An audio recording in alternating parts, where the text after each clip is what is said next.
السلام عليكم، ان شاء الله يلقاكم هاد لا فيديو في احسن الاحوال وفي احسن الظروف.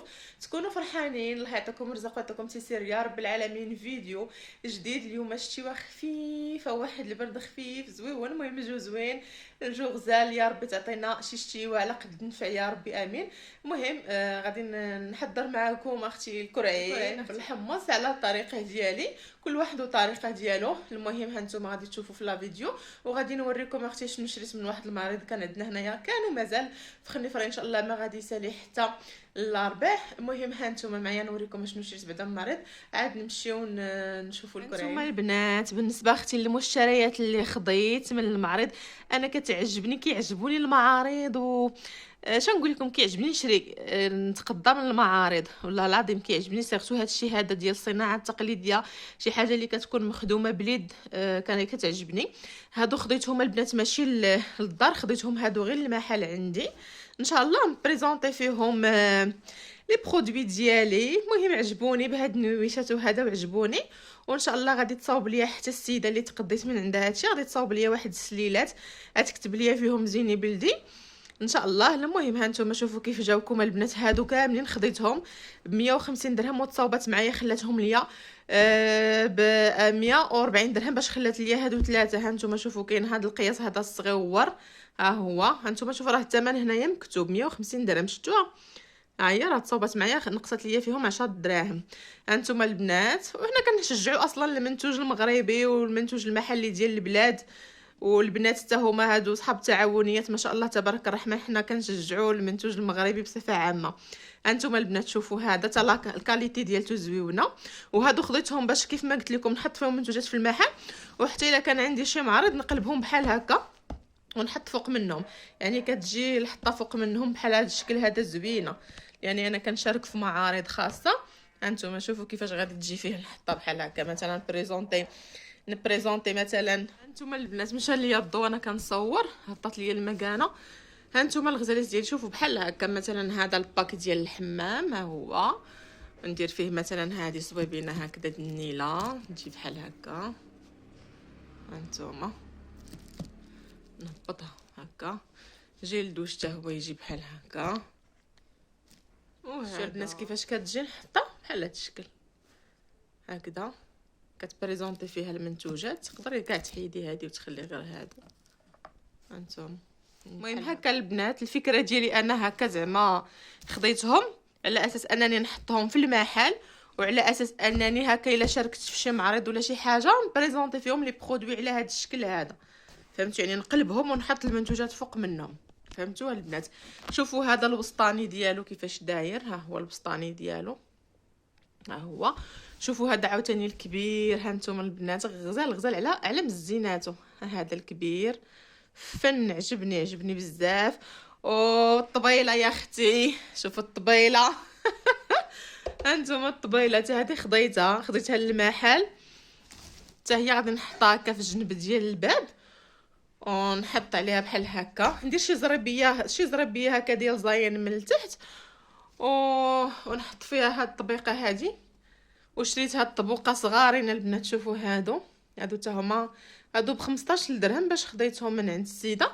الفكره ديالي انني نحطهم هكا كل طبيقه. هانتوما البنات شوفوا كيفاش جات الحطه، هكذا وهكذا نقادهم. شوفوا كيفاش جات البنات الحطه، عجباتكم ولا لا؟ هانتوما وغادي تكون شي زربيه هكايا من تحت ديال زيان، وهنا غادي يكونوا لي برودوي. المهم نحط هنا العشوب، غالبا غادي نحط العشيشبات هنايا. هانتوما كيف جاتكم؟ نتمنى يعجبكم. خديت 8 من هاد الطبوقه هادو، ها هما.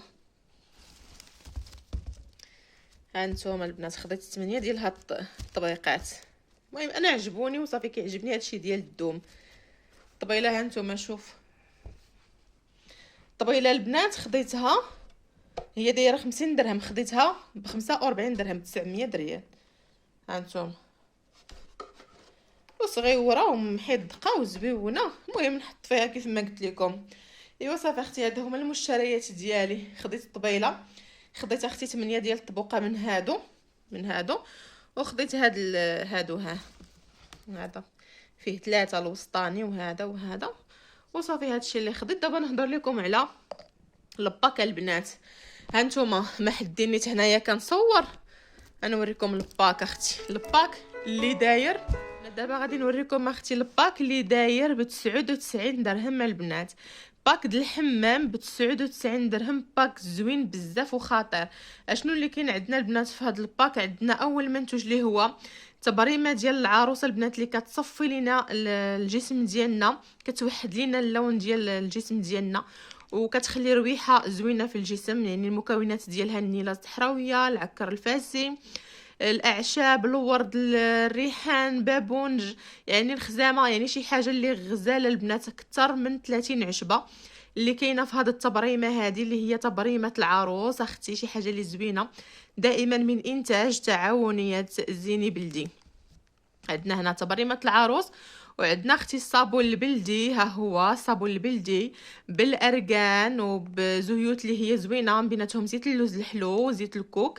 شي حاجه اللي زوينه ما شاء الله تبارك الرحمن. كيصفي البنات واختي، واللي ما عندهاش الدرع عند الحكان بلا ما ديروا عده. نخيروكم ما بين جوج ديال الانواع ديال الصابون. كاين عندنا هذا ديال النيله الزرقاء، يعني النيله الزرقاء الحره الاصليه، وعندنا كذلك نحل لكم هذا النيله.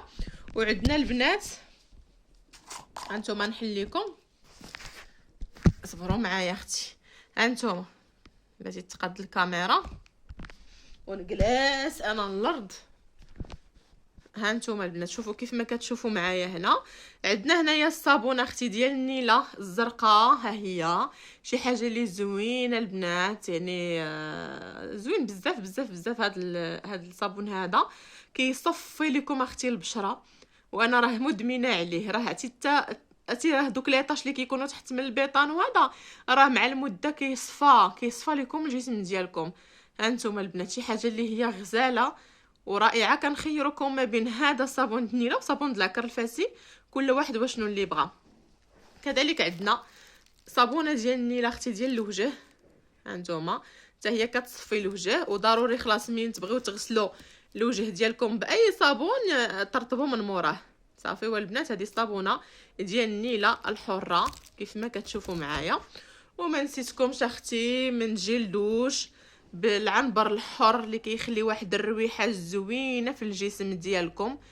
راه ما نعاود لكمش الرويحه اللي كيخلي في الجسم ديالكم وكيعطيكم حتى ترطيب للجسم. هذا جيل دوش بالعنبر، وفيه مجموعه من الخلاصات ومجموعه من الفيتامينات، من بيناتهم لا فيتامين او والبروفيتامين بي 5. يعني شي حاجه اللي ما شاء الله تبارك الرحمن زوينه بزاف. هذا البنات بالعنبر.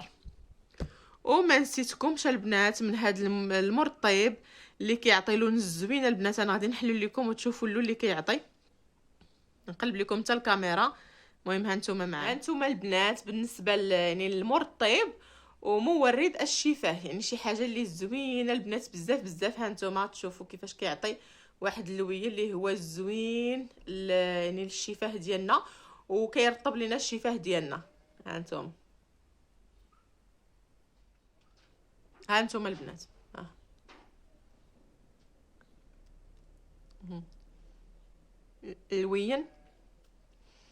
الوين كيعطي زوين. شفتوا البنات اللون؟ وانتم كتقدروا تحكموا في اللون كيف ما بغيتوا. ها انتم شوفوا اليد كي غادي هانتوما شفتوا البنات اللوين اللي كيعطي زوين بزاف بزاف بزاف. هذا اللوين اللي كيعطي اهم حاجه البنات الترطيب، راه كيرطب لكم يعني هذا ديالكم الفم ديالكم بواحد الطريقه اللي هي زوينه بزاف بزاف. بالنسبه للبنات الباك اختي راه داير ب 99 درهم. اشنو كتسناو نتوما البنات؟ راه ضروري ما كتخلصوا التوصيل. الباك 99 درهم وانتم كتخلصوا البنات التوصيل. يلا اختي قتلتك النحافه، قلت لك بومزوي عييتي اختي من الوصفات، عييتي ما تجربي اختي كتضعفي في هذا رمضان. فاختي راه تعاونيات زيني بلدي جابت لك اختي الحل اللحسه الزيان يا اختي باش تزيدي في الوزن بمكونات اللي كلها طبيعيه. نجي نهضر لكم على اللحسه اختي، اللحسه الزيانيه للزياده اختي في الوزن. شنو كدير لنا اختي هذه اللحسه هذه؟ كتزيد لنا في الوزن بشكل طبيعي. فيها البنات مجموعه من المكسرات، مجموعه من النواشف، فيها مشتقات العسل، فيها كذلك بذور افريقيه، فيها الماكا، خاليه من اي ماده كيماويه، شي حاجه البنات اللي زوينه في الزياده في الوزن، ومن غير انها كتزيد في الوزن، هي راه مكمل غذائي طبيعي. يعني كاين البنات اللي ما كيبغوش يغلاضوا، هكا كياخذوا معلقه في النهار يعني باش ياخذوا الطاقه ديالهم وصافي. كان اللي كتعيا في الختمه وهذا كتاخذ ملعقه واحده في اليوم. بالنسبه للبنات الطريقه ديال استعمال هاد اللحسه هذه، كتاخذوا اللي بغى يزيد في الوزن كياخذ ملعقه كبيره بعد كل وجبه. يعني فطرتي تاخذي معلقه، الغدا عاوتاني من موراه معلقه، والعشاء من موراه معلقه. واكيد ما نهضروش على الاكل الصحي اللي هو اساس الزياده في الوزن. يعني الا خديت الحساب وحده وما كليتش ماكله اللي هي صحيه، فكونوا اكيدين انكم راه ما غاديش، يعني غادي تغلطوا الغد اللي هو خايب. فالماكله كتلعب دور مهم، لانه هذا منتوج طبيعي ما فيه لا كينات ولا سيرو اللي غادي ينفخكم ولا اللي غادي يزيد لكم الوزن في مده ديال اسبوع. فالغزالات ديالي اللي كتقلب على منتوجات اللي هي طبيعيه وامنه على الصحه، فمرحبا بها و6000 مرحبا. اللي بغات تزيد في الوزن بشكل تدريجي، اللي بغات تزيد في الوزن وما زرباناش على راسها، مرحبا بكم البنات. راه دابا تعاون يا زيني بلدي راه داير لكم واحد البرومو اللي هو زوين بزاف البنات، وراه دابا عاد نبارطاجيه في اليوتيوب، راه استافدوا منه بعدا البنات بزاف. البنات اللي كيشوفوا لي ستوري ديالي في انستغرام وكذلك في التيك توك راه عارفين باللي راه درنا لكم واحد البرومو اللي زوين. عاد دابا قسم الله نحطوا لا فيديو في اليوتيوب. شنو كاين عندنا البنات في البرومو؟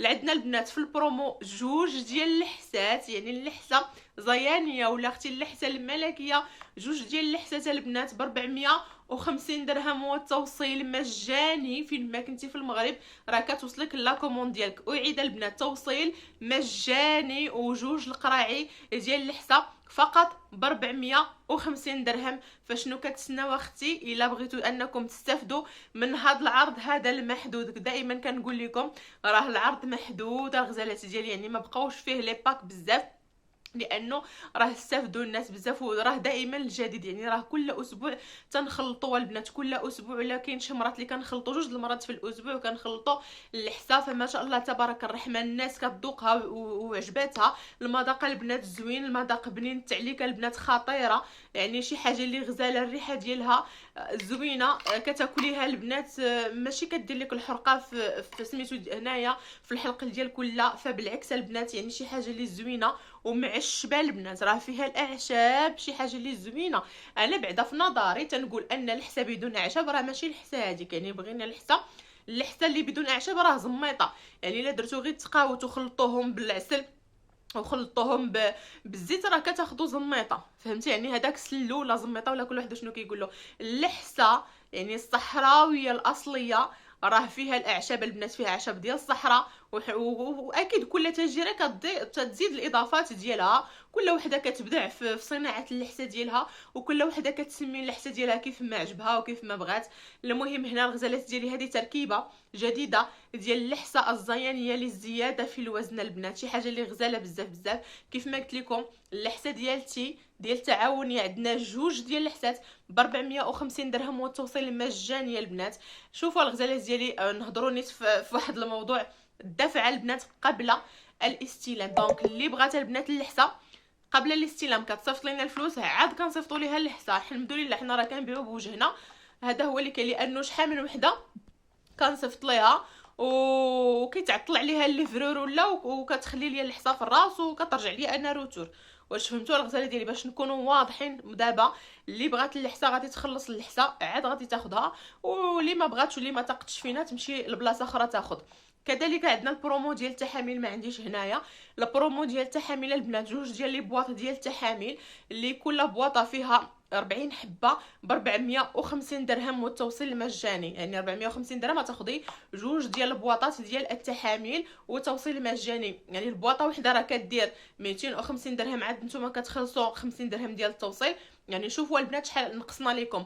واللحسه البنات راه كدير 280 درهم لهاد القرعه هادي كيلو 280 درهم، وانتم كتخلصوا 50 درهم ديال التوصيل. يعني البنات شوفوا شحال ناقص لكم في البرومو. يعني شوفوا البنات راه برومو هذه همزه، برومو اللي بغات تغلط واللي بغات تزيد في الوزن، وكذلك اللي خايفه انها كتضعف هذا رمضان هذا، فما عليك اختي غير باللحسه ديال زياده الوزن عند تعاونيات زيني بلدي. فمرحبا بكم.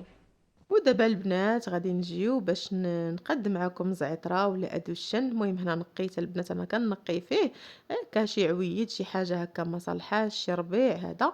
المهم كيتنقى وكنستفو في شي زويف، نفرشو في شي زويف ونخليه ينشف البنات غير في الظل. راه تبارك الله واحد الريحه طالعه فيه ونقي من داك الشرفيع. انا البنات كنت رقدت الحمص ديالي في الليل وجبت الكرعين اختي يعني من الكونجيلاتور باش هكذا غادي نوجد الكرعين الغدا. هنا من بعد ما ديكونجولا الكرعين ديالي غسلتهم البنات مزيان يعني غسلتهم نقيتهم. غادي نضيف عليهم انا البصل، يعني كل واحد والطريقه ديالو في تحضير الكرعين. انا هنا غادي نشلط هاد 4 البصيلات اللي كتشوفوا هنايا، غادي نشلضهم وغادي نضيفهم مع واحد الثومه ولا 2 كركوبات ديال الثومه ولا كركوبه ديال الثومه، نتوما واللي بغيتو. انا هنا الثومه عندي في الفريغو هزيتها وحطيتها. شلطت البصيله كيف ما شفتوا، درت داكشي كلشي في الكوكوط. ودابا غادي نوريكم التوابل اللي كنضيف انا على الكرعين.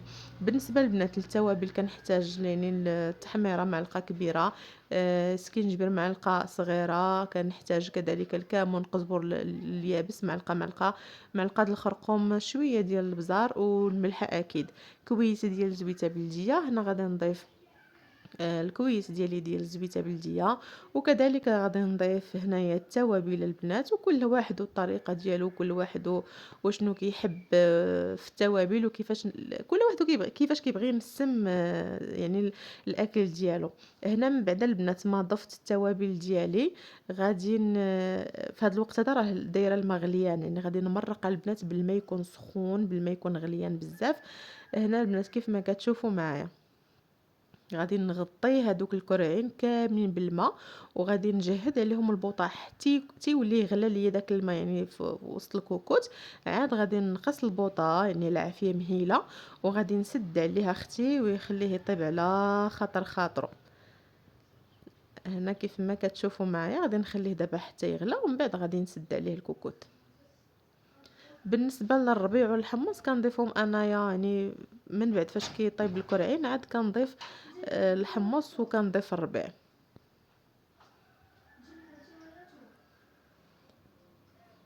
هنا البنات من بعد ما طاب ليا الكرعين شويه ضفت الحمص كيف ما كتشوفوا، وواحد الحفينه هكا ديال الربيع، وغادي نسد عليه يطيب. وهنايا البنات هذه هي النتيجه. انا قسمت الكرعين ديالي على 2 لانه شويه نعطيه لماما وغنخلي باش نتغدى. هي النتيجه ديالو. شوفوا تبارك الله كيجي زوين وكيجي معلك. المهم صحتكم وراحتكم. نتلاقاو ان شاء الله فيديو جديد. دمتم في رعايه الله وحفظه.